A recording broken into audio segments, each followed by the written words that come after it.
Welcome to the deep dive.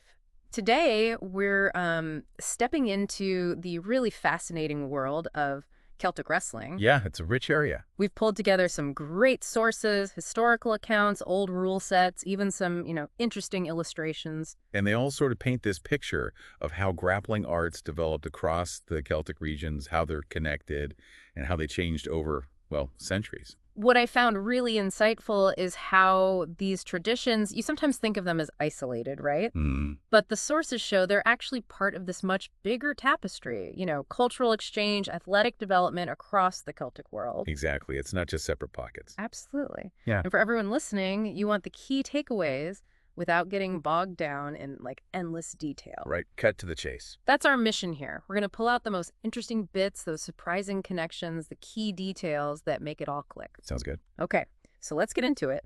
Our sources really establish wrestling as, well, ancient, like fundamental. Yeah, a basic way for communities to figure out who the best combatant was, maybe settle disputes, show off strength. And if you look wider, that pattern is global, isn't it? Oh, absolutely. So many cultures have their own ancestral wrestling forms. It's like this innate thing. Yeah. Even FILA, the international wrestling body, recognizes these traditional styles. And it wasn't just about, who's toughest. These wrestling contests became big social events. Major spectacles, Yeah, marking important occasions, bringing people together. You can just imagine the excitement. totally. Now, one of the really interesting early connections the sources highlight is between Cornish wrestling and Gouren. That's the Breton style, right? Right. That's right, Gouren in Brittany. Okay. The links are deep. It really challenges that idea of them developing totally separately. It does. It points to this vibrant, interconnected Celtic world where ideas, practices, they just flowed back and forth. So the technical side of the book actually treats them as having common roots. Pretty much, yeah. It says the techniques themselves are largely interchangeable, even if the jackets they wear today look a bit different. So you could, take a Cornish move and use it in a Breton match. The basic principles, many of the throws, yes. It strongly suggests they developed together, influenced each other for a long, long time. Right. And, importantly, the source points out, it's not a dead art. Ah. Cornu-Breton wrestling, they consider it open-ended, still evolving, people still developing new techniques. That's crucial, isn't it? It's a living tradition, not just history. Exactly. Okay, moving forward a bit. Mhm. The 19th century. Traveling carnivals come up in the sources. Ah, yes, the carnivals. They were huge back then. And they seem to have played a big part in popularizing wrestling, making it more like entertainment. Definitely. Think about it. These carnivals were major public entertainment. And the strongmen, the wrestlers, they were the stars. Right. Moving town to town, showing off their skills. And it wasn't just local guys having a go. It sounds like it got more organized. Yeah, more professional, you could say. People Yeah. started placing side bets. Ugh. And you started getting organized matches between wrestlers from different places, different styles. This is where it gets really interesting, isn't it? These mixed style contests. Oh, yeah. Imagine, like, a catch-as-catch-can wrestler, all about groundwork, Right. going up against a Cornish wrestler, skilled in those standing throws. Wow. Or maybe the next bout is under collar and elbow rules. Like a grappling melting pot. The sources mention one in Butte City, Montana, 1885. 5 different styles. 5. Collar and elbow, Cornish, Greco-Roman, side hold, and catch-as-catch-can. Must have been incredible to watch. It really shows an adaptability, doesn't it? It wasn't just about your one style. You had to understand wrestling principles that worked across different rules. Yeah, not just brute strength, but strategy. It makes you wonder how those clashes of style played out. Exactly. Which techniques held up best when the rules changed? Okay, speaking of styles, let's zoom in on Ireland. Jacket wrestling. Right, the eminently manly and ancient Gaelic style, as one source puts it. Coiliar agus you. Collar and elbow, yeah. Sounds like it was really important in Gaelic culture. The historical mentions back that up. There's even a 17th century description talking about a leather girdle. Suggesting that maybe earlier forms used specific gear, not necessarily a full jacket yet. And before the jackets became standard, how did they start a match in Ireland? Sounds pretty basic. Yeah, apparently just using the leather belt. Each man grabs the other guy's belt. Simple as that. Establishes that connection, the starting point for the grapple. Now, the sources make this interesting contrast. They suggest jacket styles involved more dexterously sparring and feinting. Right, compared to other styles maybe seen as relying more on just brute strength. It's a Mm-hmm. common theme, isn't it? Mm. Technique versus power. The jacket gives you grips, leverage for more technical moves. To bring it alive, there's this great description from 1876. Phoenix Park, Dublin. Ah, Walter Armstrong's account. Yeah.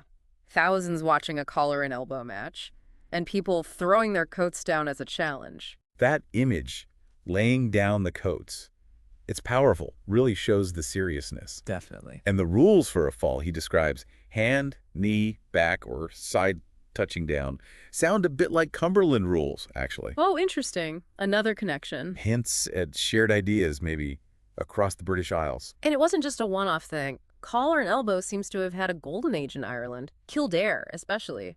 1850s, 1860s. Yeah, wrestlers like Pat Byrne, James Kennedy, Yeah. drawing huge crowds. Huge is right. The source estimates 10,000 people at one match in 1865. Rourke versus Gallagher. 10,000, that's incredible. Shows how massive it was then. A major, major event. And the story doesn't stop in Ireland, does it? It crosses the Atlantic. Right, to America. Mm-hmm. There's mention of an 1869 contest in Chicago between two Irish immigrants. That really highlights how sports help immigrants keep their culture alive, doesn't it? Absolutely. Wrestling, music, dance. It's all part of maintaining that connection, building community in a new place. And in America, we meet John McMahon. He's called one of the greats of collar and elbow. Sounds like a serious athlete. Almost 6 foot, 190 pounds. Became champion of America in 1873.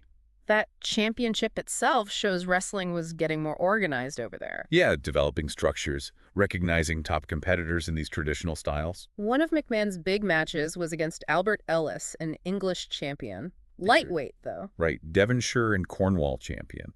So because of the weight difference, they used Devonshire and Cornwall rules. And McMahon still won, apparently using techniques known in Cornish wrestling. Fascinating. Shows that adaptability again, drawing on different styles when needed, especially facing a disadvantage under unfamiliar rules. And he had this long, unbeaten run, right, until 1878. Yeah, including a match against a Canadian where lots of different throws and locks were apparently used. Sounds like a very versatile wrestler.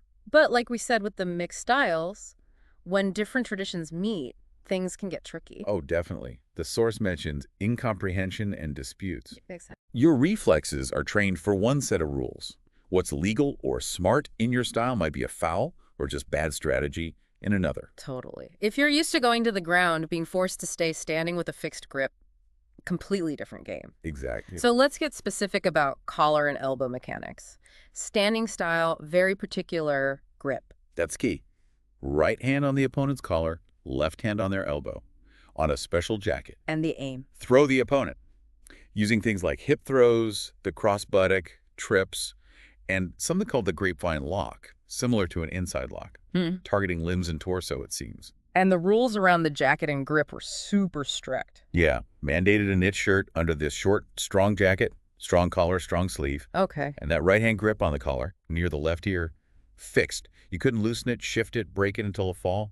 Instant disqualification, potentially. Wow. And what counted as a fall? A proper throw, landing them flat on their back, both shoulders and one hip hitting the ground at the same time. Both shoulders and a hip.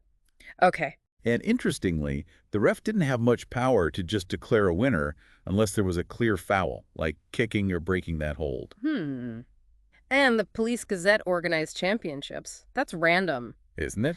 A popular paper stepping in to run wrestling tournaments? Yeah, Quite surprising. it really is. Okay, let's switch focus now to Cornish wrestling rules. The source mentions 1979 rules. Right where a back, meaning a fall, needs at least 3 of the 4 pins, shoulders, and hips to hit the ground together. 3 pins, that's the key for the modern Cornish style. But go back further to 1602, Richard Carew's account. The historian who wrote about Cornwall. Yeah. He said a fall then was either the whole back or one shoulder and the opposite heel. Ah, so a bit different. Shows that evolution of the rules. Definitely. Subtle changes in how you win. And Carew mentions other customs too, right? Like shaking hands. Yeah, shaking hands before, only gripping above the hips to start, and needing 3 pulls or falls to be the overall winner. And the clothes. He mentions doublets or pourpoints and hosen. Basically, the athletic wear of the time. Gives us a nice visual. It really does. These little details build the picture.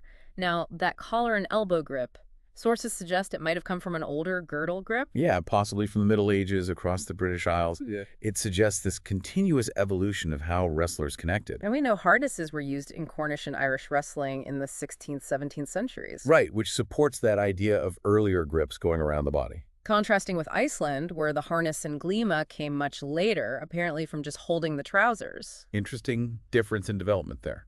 So we see this progression. Belts, maybe shawls, then harnesses or jackets, and there are pictures. Yeah, visual evidence. Harness wrestling in England and Brittany, 15th, 16th centuries. And that Breton carving. Yeah. The wrestlers look a bit demonic. Yeah, devilish legs and feet. Yeah. Maybe suggests some disapproval of wrestling in that community, or just a stylistic choice. Reminds us these things weren't always universally loved. Good point. And medieval England had variety too. Pictures show shawls, belts, mixed holds being used. Yeah, lots of regional variation before things got really standardized. Different places likely had their own preferred ways to grapple. Okay, another style. Side hold. What's the deal with that one? Competitors stood side by side, fixed hold on a special leather harness. A harness again. Yeah, Charles Morrow Wilson described it looking like a Sam Brown belt, but with a handle. Okay, got it. And victory. Throwing the so 3 joints hit the ground at once. Similar to Cornish, actually. Interesting. And the rules required a backfall, too. Both shoulders down simultaneously. Yes, similar to Breton wrestling there. More connections. And no resting unless both agreed, 15-minute breaks between bouts. And kicking meant you lost, like in Cornish. So the source suggests side hold might have been a revival of an older way of doing things. Right. And it clearly shares features with collar and elbow, Cornish, and Breton. Reinforces that whole interconnected theme. Now, popularity. It wasn't always consistent, was it? Sources say wrestling's following, and the prize money dropped off after the Boer War. Yeah, turn of the 20th century, society was changing, new sports, new leisure activities were coming up, traditional wrestling faced more competition for attention, for money. But these traditions, they're tough. They didn't just disappear. Collar and elbow survived in Aussie pubs among the Irish community into the 1860s. Right, as a tavern sport. And Cornish wrestling is still there in Australia, albeit maybe not as strong as it once was. But they had that big revival of it. First Aussie Cornish championship in 100 years in Moonta, early 2000s. And apparently 30,000 people turned up. Wow. That speaks volumes, doesn't it? Even far from home, these traditions mean something deep, helps maintain that cultural link. Exactly. And Cornish wrestling in Australia actually has its own history. Started in Bendigo, 1856, developed its own calendar, its own famous wrestling families. Yeah, like Jay Thomas, the longtime Aussie champ. Won over 100 first prizes, apparently. Shows it was a serious annual thing in some areas for a long time. Okay, let's jump back to Britain. There's this ballad mentioned, The Press Gang. Yeah, about the Royal Navy forcing guys into service. Brutal practice. But the source says this ballad gives insights into wrestling traditions around the time of Francis the Fast Simons. It's fascinating. The song apparently mentions wrestling, and even names the prize, a pair of leather breeches at a specific place. Maker Green. Wow, leather breeches as a prize. That really ties the sport into everyday life, doesn't it? Naval recruitment and local wrestling matches. Grounds it in people's actual lives back then. Now, digging deeper into Cornwall and Brittany, those historical links, sources talk about Britons migrating to Armorica, what became Brittany after the Romans and Saxons came to Britain. Oh yeah, that early migration is key. It led to this Cornu-Breton kingdom, Domnonia, linking Cornwall and northern Brittany, set the stage for centuries of interaction. And these links continued. William the Conqueror's army had a lot of Bretons. And they were known for wrestling even then. An 11th century writer called them ardent to the wrestling. So wrestling was already seen as a Breton thing. Seems like it. And then you had all the political ties. Royal marriages between Brittany and England later on kept that connection going. There were Bretons living in Cornwall even in the 16th century. So with all that mixing over centuries, it's likely the wrestling traditions developed together, right? Rather than one just borrowing from the other. That's the most plausible idea, yeah. Yeah. A shared heritage, continuous exchange, rather than specific moments of cultural loan. Though pinning down exact influences is always tricky for historians. Going back to Richard Carew, 1602, he was clearly proud of Cornish wrestling. Oh yeah, thought it was better than Greek, Turkish, and Breton wrestling too. A bit of local bias, maybe. Probably. But he also mentions regular matches between Irish and Cornish champions. Right, and suggesting a tradition of inter-Celtic competition. Exactly. And these continued into the early 19th century. Tournaments in London, run by pub owners. Featuring guys like Gaffney, the Irish Giant, against Cornish stars like Kopp and Abraham Can. Sounds like early pro wrestling almost. In a way, yeah. Bringing different regional styles together on a bigger stage in London, showcasing skills, fostering these distinct wrestling cultures. Looking at medieval wrestling overall, sources identify two main types. Broadly speaking, yeah. Belt wrestling may be linked to the Vikings, where you grip the opponent's belt. Oh, okay. And then styles more like collar and elbow, using scarves, girdles, harnesses for the grip. Upper body focus. Right, so belt wrestling and upper body holds. Different approaches. And the fact that collar and elbow is a starting point in both Cornish and Gouren, but Gouren also uses a belt grip. Suggests maybe a mix over time? Or different styles existing side by side? Could be. Reflecting different origins, organized games maybe, or just casual pastimes, or even specific martial training. Later medieval times, big tournaments in London. During festivals, even encouraged by the king. Yeah, like that 12-22 challenge between London and Westminster guys, wrestling for a ram prize. A rum! Sounds festive. It shows wrestling was part of public celebrations. Seen as valuable, even got royal nods. St. Bartholomew's Fair became a regular spot for it. And during the 100 Years' War, kings in France and England actually encouraged wrestling. Yeah, along with archery, crossbow practice, framed it as military preparation, often by banning games of chance instead. So wrestling wasn't just fun, it was seen as useful. For fitness, combat readiness. Definitely. In a time of constant conflict, it made sense. Contributed to national strength. And famous people wrestled too. Bertrand du Guesclin, future big shot in France, wrestled at a fair in 1337. Yeah, and Pierre II, Duke of Brittany, even included wrestlers in his official embassies in the 15th century. Wrestlers as diplomats, or maybe just showing off. Could be either. Display of prowess, maybe, or representing Breton identity, elevates it beyond just a folk pastime. And Cornish slingers at Agincourt, 1415, carrying a banner with wrestlers on it. That's a powerful symbol, isn't it? Wrestling as part of their identity, even on the battlefield. But the most famous match has to be the Field of the Cloth of Gold, 1520. Oh yeah. English, specifically Cornish wrestlers versus French wrestlers, in front of Henry VIII and Francois I. And the kings wrestled too, briefly. That's the story. Friendly bout. But the main event showcased Cornish skill on an international stage. And those Cornish wrestlers apparently spoke little English. Shows that regional specialization. It's also amazing that wrestling was taught as a martial art across Europe back in the 13th, 14th centuries. Yeah, spread through the universities by traveling students and teachers, not just a local thing. And those Renaissance fight books, Fiore, Taloffer, they included wrestling alongside sword fighting. Shows it was integral to combat training. Sophisticated techniques, not just rough grappling. The source even mentions old European versions of the back hold and something like judo's tomonage. Interesting comparison. European wrestling teams kept by lords versus Japanese samurai. Different primary goals. Seems so. More sport and display in Europe versus pure combat readiness for samurai. That's the broad distinction anyway. Though the source does mention modern military uses, like Sambo in the Soviet Army. Right, the practical value of grappling never completely vanished. Okay, jump to the 18th century. Zachary Wild's manual, 1711, The English Master of Defense. And he included scientific wrestling. That term is key. Scientific. Suggesting a system, methods. Exactly. By then, it wasn't just random moves. There was a recognized body of technique and principle. And he describes the Cornish hug, tight grip around the waist. And he specifically says Cornishmen were best at it.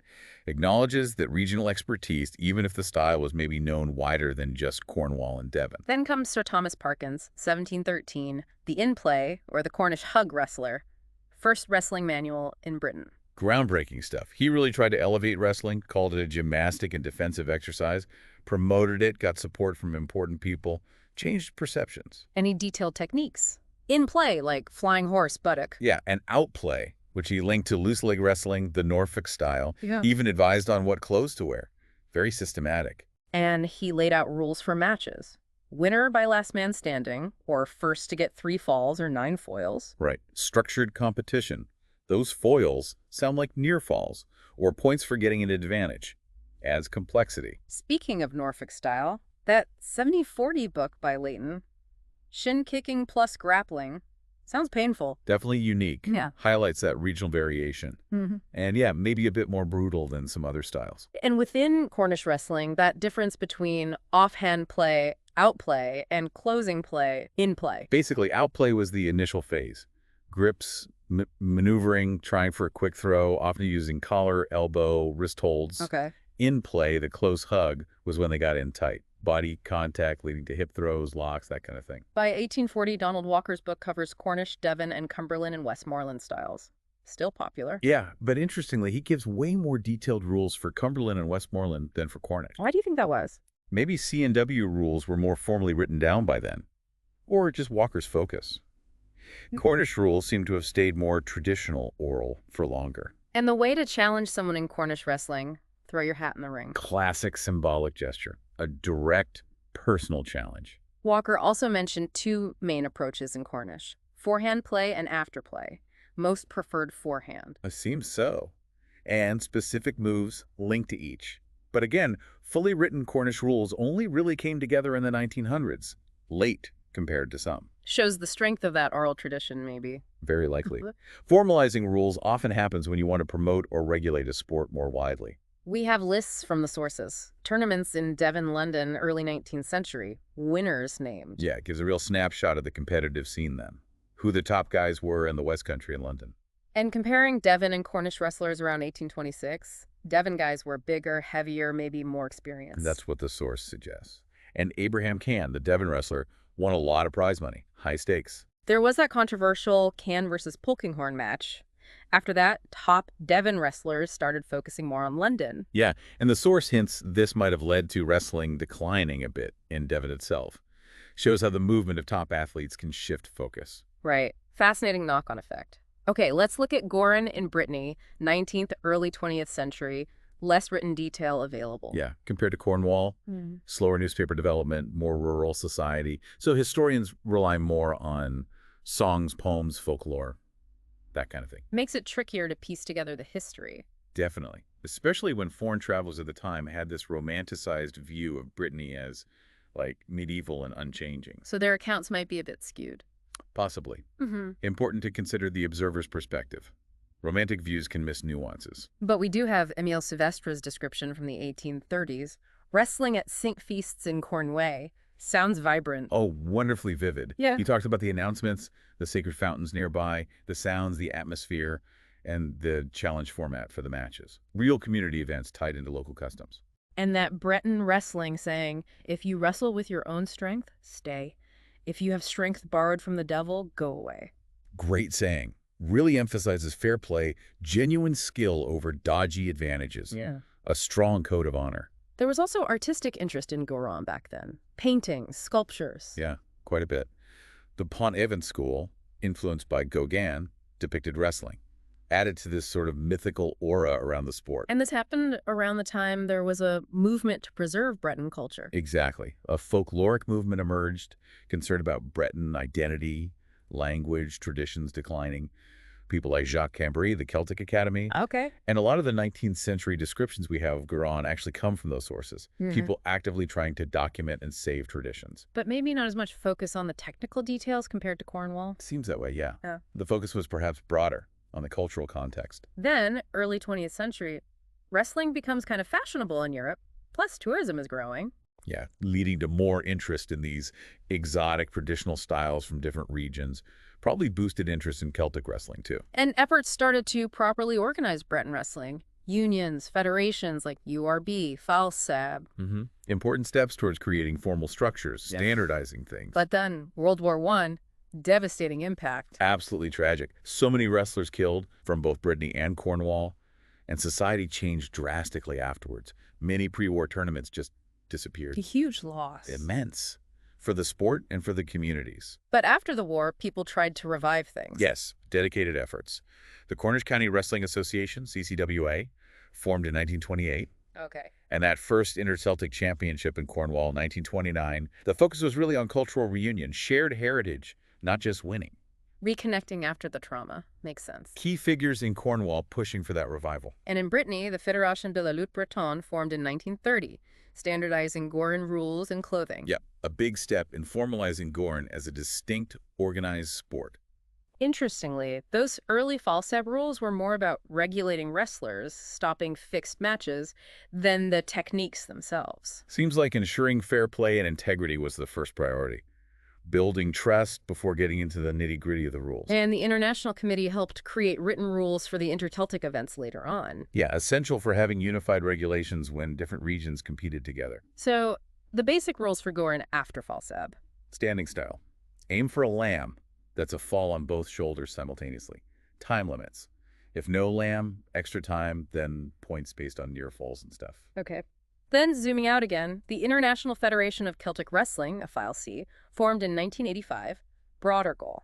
Revitalize traditional sports and games across Europe, emphasizing their role in passing on social values like respect, community. And this got international recognition, UNESCO, European Parliament. Yeah, UNESCO acknowledged traditional culture in '89. The EU Parliament supported regional sports in '94, more UNESCO backing in '99, growing understanding of their value. Culminating in UNESCO's 2001 Declaration on Cultural Diversity, recognizing traditions, beliefs as vital for peace, development. Exactly. And Gouren is named as a key figure driving this in both Phil C and Falsab. Clearly very dedicated. Okay, so that brings us to part 2 of the source material, the techniques themselves. Right, presented as a manual of common Cornu-Breton techniques, acknowledging adaptations due to different jackets or maybe influence from other combat sports over time. It highlights the shared core but allows for evolution. Precisely. The handbook covers 18 main throws, with counters and variations. Yeah, encouraging ongoing development. And interestingly, they list the Cornish names first, for linguistic reasons apparently, a nod to the language. And it stresses some key principles for making throws work. Absolutely crucial stuff, like you have to unbalance your opponent first, knowing which way to pull or push, where to put your feet for the throw, looking where you want them to land. And mowing, what's that? Forcibly striking their leg with yours to destabilize them, create an opening. Got it. These sound like fundamentals for any grappling art, really. You pretty much are.